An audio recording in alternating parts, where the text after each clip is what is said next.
Seznamte se s naší loveckou chatou, obklopenou lesy, rybníky a čistou přírodou. Nadechněte se svěžího lesního vzduchu, napijte vody z křišťálově čisté studánky, pokochejte se dokonalou souhrou barev nadcházejícího podzimu. Klid na duši, pojďme ní potěšit tělo zvláštním, leč dobrým jídlem z kuchařek našich předků. Recept z kuchařky Magdalény Dobromily Rettigové. Žáby dušené. Pěkně očištěné žáby osol a nech je v soli chvíli ležet.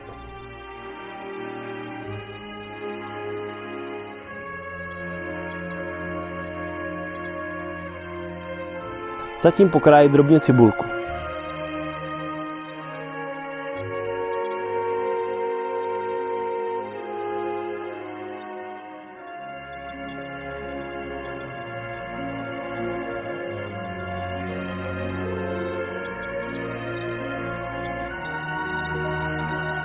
Dej s máslem na uhlí.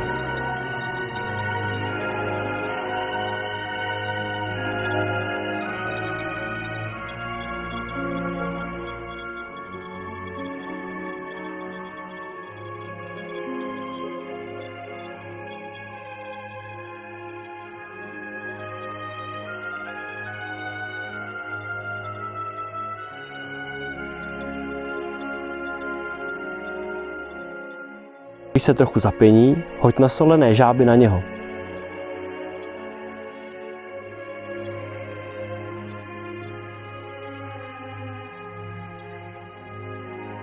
Šťávu, kterou ze sebe pustí, nech ať zase vstáhnou.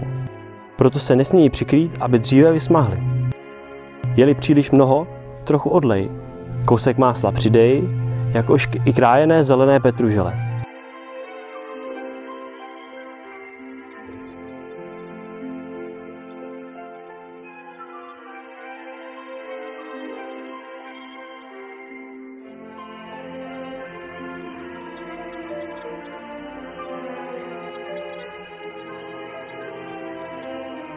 Tu je urovnej na teplou mísu, na tabuli dej a okolo mísy věneček z citronových čtvrtek urovnej.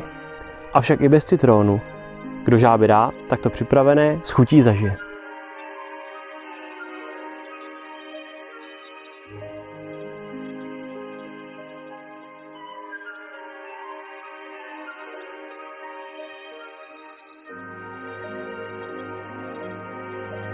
Jím, jíš, jíme. Dobrou chuť.